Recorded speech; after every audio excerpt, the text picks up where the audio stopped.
I don't even think I had the courage to like say out loud in the crew meeting, like, I want to be on the podium. And in retrospect, I wish I had that courage, but finally I got to admit that like I wanted this and I did it. And that felt really good because it felt like I knew I could be this person the whole time. Leadville is interesting in that the bottom of the course is at 10,000 feet and the top is what, 12,100? Yeah. And you hit that twice. So you're going up, you're going up, you're going up. You see the alpacas or the llamas or whatever they are. You hit the high point. What's going through your head there? It's one of the most beautiful views in the world. You get to see so many 14ers. The grass up there is this special color of grass that you like only see in the Alpine. The color, like even the dirt is prettier up there. Like there's a little pile of logs that has like some prayer flags on it. And I've been to that spot so many times in my life. And I feel like there's like a slightly different version of Zoe every time like she goes there. Like the day after I got my first ever coin for Leadville in 2018 at the marathon, I was so excited that I was going to get to run the 100-miler that I went up and hiked Hope Pass and was just wrecked from having run the marathon the day before. But like got up to that high point for the first time in my life. And I was like, this rocks. It is so cool up here. And I had like gone up with a friend and we took a whole bunch of goofy pictures up there. And it just, I mean, it feels like you're really topping out on something special.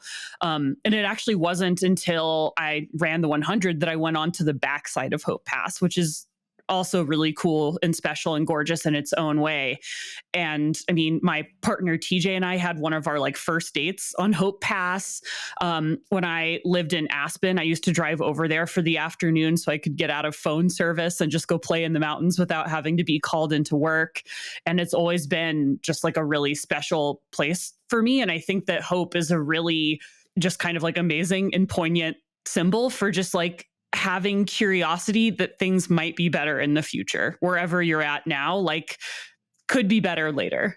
How did that curiosity play out as you descended and then ascended and then descended? I heard that you and Mary spent some time in a creek, and she's texting me right now, ironically, literally right now, and that she was jealous of your filter. So I told her she needs one of those sweet Hydro Pack filters. I did not have a filter. I was straight up drinking creek water, y'all. Yeah. Okay. Well, actually, after I dropped down onto the backside of Hope Pass, my coach David Roche was running up and he was like, "You look great. Keep pushing. You can catch the podium. You are just outside of the podium right now.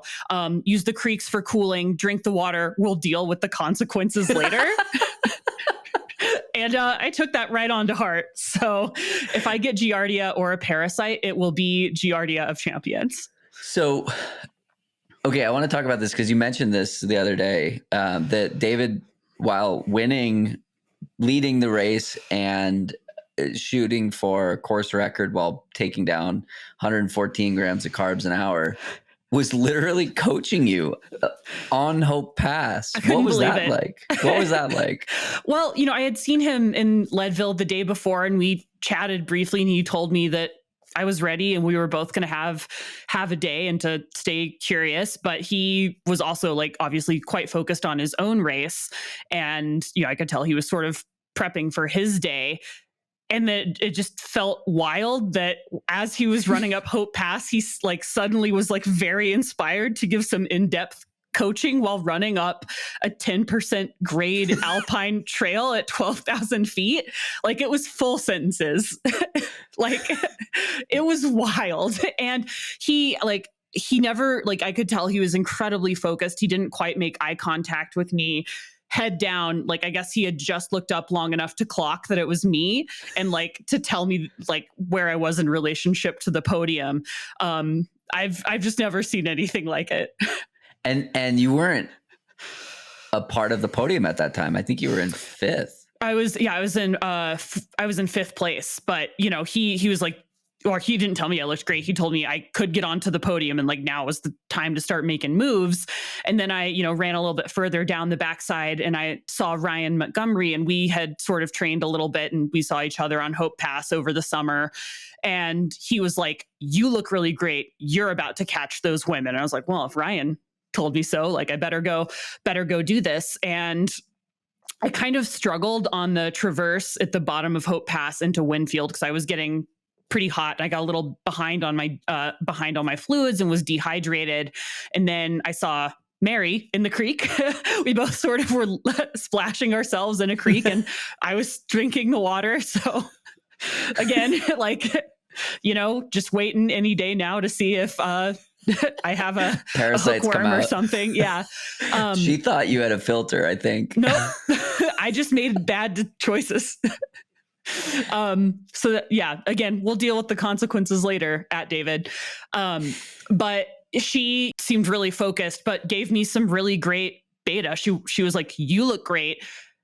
Get yourself under control on this section, get in the water, cool off. They do not have ice at Winfield, so plan accordingly."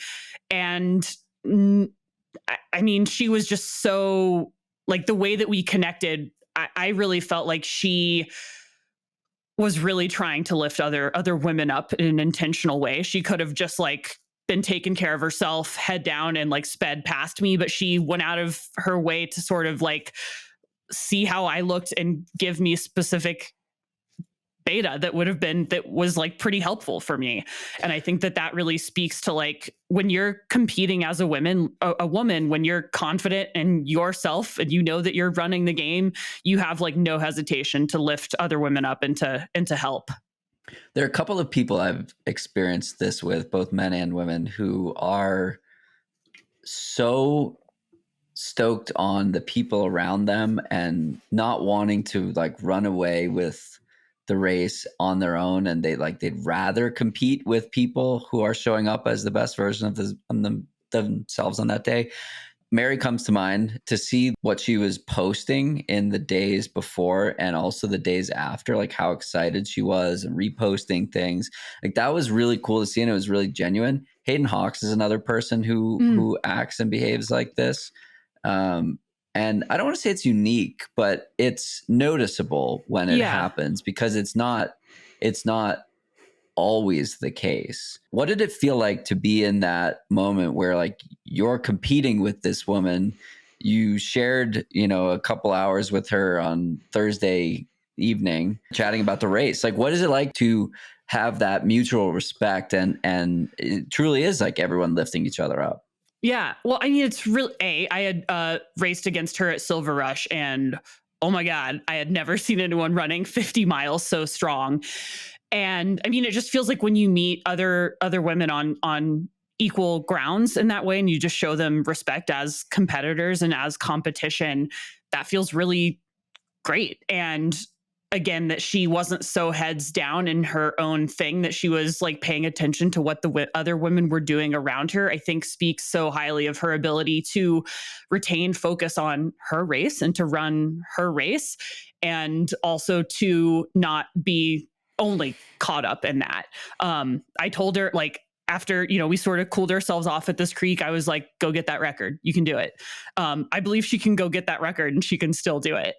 That's got Mary written all over it. And maybe if I'm lucky enough, I'll be there to see it happen. But I think it's always just amazing to see another woman chasing history, right? Like there was a lot of, attention on Matt Carpenter's record, but Ann Trayson, also a legend, and that one's also within striking distance of the talent that we're seeing right now. So I think that it's just exciting when you see someone who's really going for something big. You spin around, you're coming down back into Twin Lakes. It's absolute mayhem.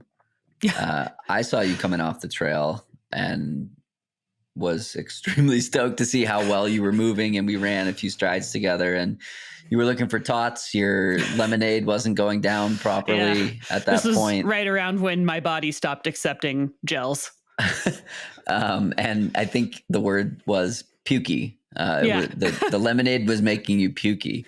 So you're faced with your first challenge, and when things were getting hard. You had navigated some, as you said, dehydration and whatnot, but like this is acutely hard. Things you're throwing up. There's stuff that's not happening as you want it to. What's going through your head, and how do you troubleshoot that? Well, one thing I remembered is that our good friend Kat Bradley had told me, like, it doesn't matter how you feel until like kind of the end. Like you can really route, like, this race isn't over till it's over. And she had told me she spent most of Hope Pass puking and feeling miserable and sitting kind of back in the top 10. And I was at least I was puking on the podium, but like doing it on the podium, which felt like an upgrade.